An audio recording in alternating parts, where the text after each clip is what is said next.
Assalamualaikum warahmatullahi wabarakatuh. Makanya dulu awal mula zaman sahabat itu sudah debat. Masyhur kan, Nabi ada kontingen ke Bani Quraidah. Ya kalau kira-kira saya minta Pak Rektor kamu jangan, kalau ke Malang jangan sholat asar kecuali sampai Tuban. Sebelum Tuban ternyata matahari mau tenggelam. Terus Pak Rektor milih, wah sudah sholat di Bulu. Padahal belum Tuban. Padahal saya bilang jangan sholat asar kecuali di Tuban. Yang Pak Haris enggak, tetap sholat di Tuban meskipun matahari sudah tenggelam. Karena Nabi menyebut Tuban. Singkat cerita, zaman itu kan Bani Quraidah.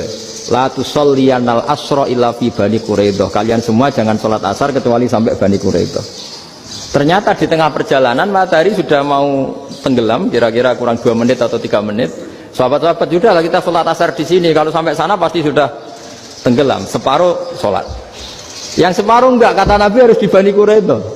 Ya sudah, nunggu di Bani Quraidah meskipun matahari sudah tenggelam.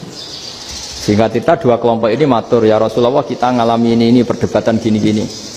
Di semua riwayat, di hadis-hadis sahih disebut falam yu'annif wahidan minhuma. Nabi tidak menyalahkan salah satunya atau enggak menyalahkan dua-duanya. Itu bahasa Indonesia juga ribet, yang benar gimana itu? Enggak menyalahkan salah satunya, apa enggak menyalahkan dua-duanya? Gimana bahasa benernya? Salah satunya. Salah satunya itu dua-duanya? Ya. Enggak, kalau bahasa Indonesia tidak menyalahkan Kedua-duanya. kedua-duanya apa salah satunya yang benar?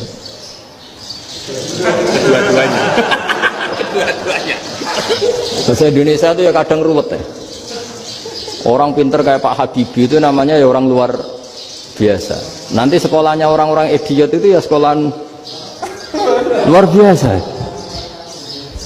Orang pinter banget bahasa Indonesianya ya luar biasa. Kalau sekolah untuk orang-orang yang idiot juga luar biasa. Jadi kalau dipuji luar biasa itu gak jelas ini luar biasa ya. Gak jelas kadang bahasa kita ini kadang ya gak jelas. Nah itu gak menyalahkan dua-duanya apa salah satunya? Keduanya. Tidak menyalahkan kedua-duanya. Misalnya dibahasakan nggak menyalahkan salah satunya, benar apa salah? Benar, benar, ya sudah benar semua. Jadi itu bukti bahwa ijtihad itu boleh. Seorang lagi bukti bahwa ijtihad itu, padahal ini jelas yang satu harus sholat asar, padahal matahari sudah tenggelam. Makanya diantara fikih unik itu begini. Saya ulang lagi fikih unik. Saya menyaksikan betul ketika ada orang tanya Mbah Mun saya ini Kopassus. Kadang latihan itu sampai waktu zuhur habis. Saya harus bagaimana? Jawabnya Mbah Mun itu unik. Sementing ojo ngosor sholat. Engkau yojo niat jamak. Atok kodok katanya. Singkat cerita terus orang ini diskusi sama saya. Karena ini ya alim pernah mondok. Kenapa kosor tidak boleh? Karena kosor itu ekstrim. Merubah bentuk sholat dari 4 menjadi 2. Maka alasannya harus jelas.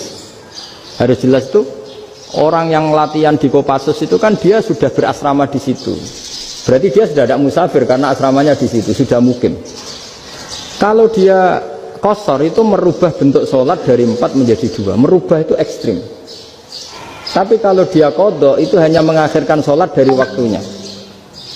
Kira-kira kalau kamu jadi malaikat ekstrim mana? Merubah sama menunda. Ekstrim merubah kan, karena 4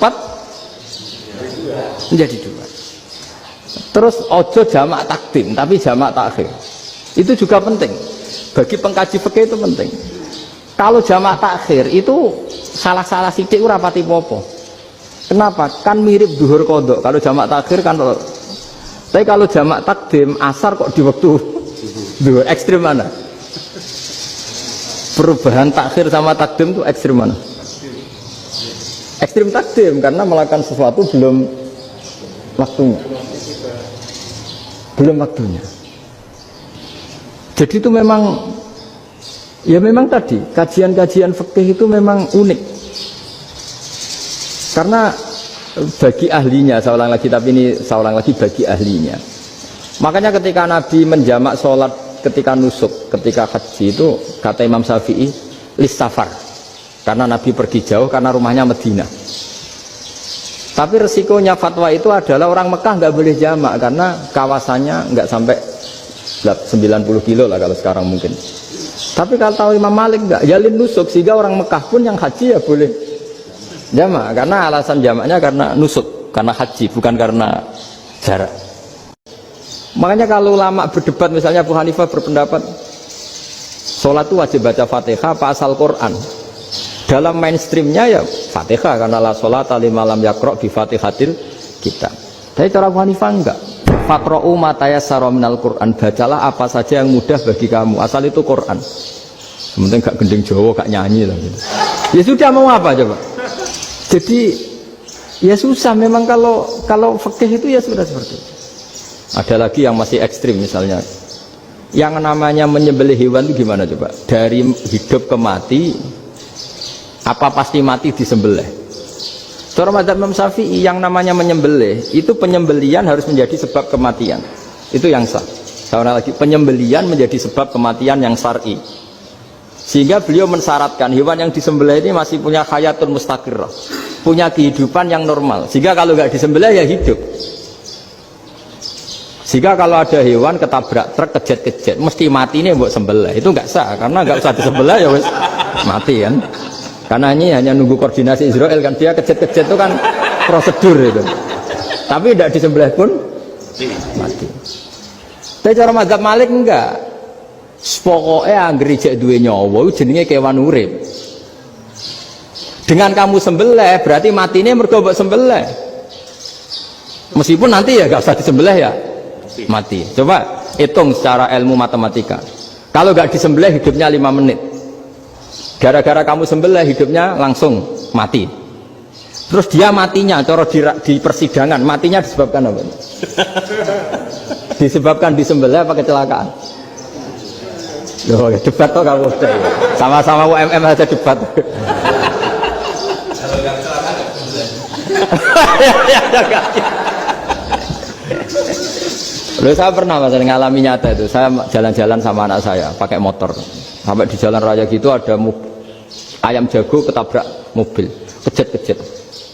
Orangnya tanya, Gus ini halal tau orang? Gus kanggo kon halal lah. Suatu saat dia nggak terima kan, tanya, kenapa Gus? Ya nak kiai ra pantes, masuk kewan mesti mati nih tak sembelih. Nak kiai pantes kata.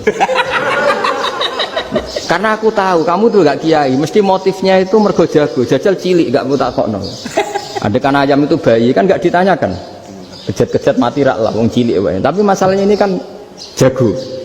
Eman itu. Tapi secara fikih pertanyaannya tadi, hewan yang sudah tidak punya hayatun mustaqirrah, dia hanya punya al-hayat al-ittiroriyah, dia punya harokah ittiroriyah. Dia mati kejet-kejet, memang prosedur mati harus seperti itu. Mbok kecelakaan kayak apa, kalau mati kan kejet-kejet dulu.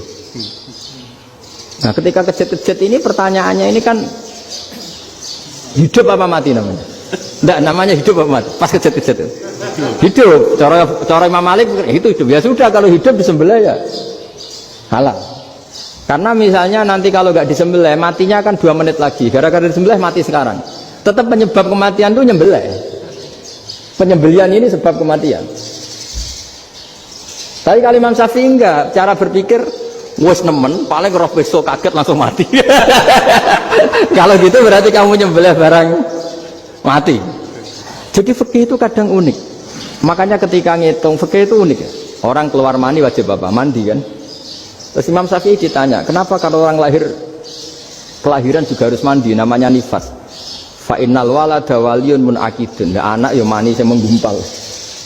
Bedanya apa anak dengan mani itu? Jadi fikih itu kadang lucu. Di rumah-rumah tenan juga lucu.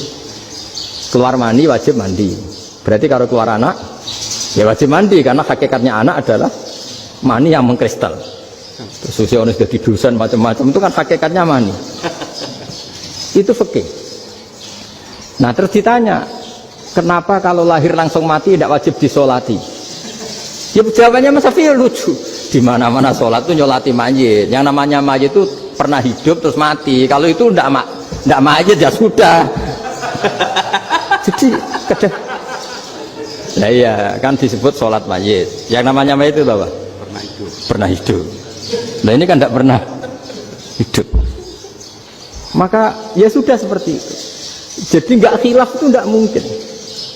Nah kalau qit'atul lahmin, kalau hanya potongan daging, Mungkin wah itu tidak manusia karena kita tulamin. Sekarang pertanyaannya, kalau sudah berbentuk manusia, meskipun tidak pernah hidup, nah ini mulai perdebatan karena melihat tidak pernah hidup itu nggak memenuhi syarat. Tapi melihat ini sudah suratu adamiyin, bentuknya sudah.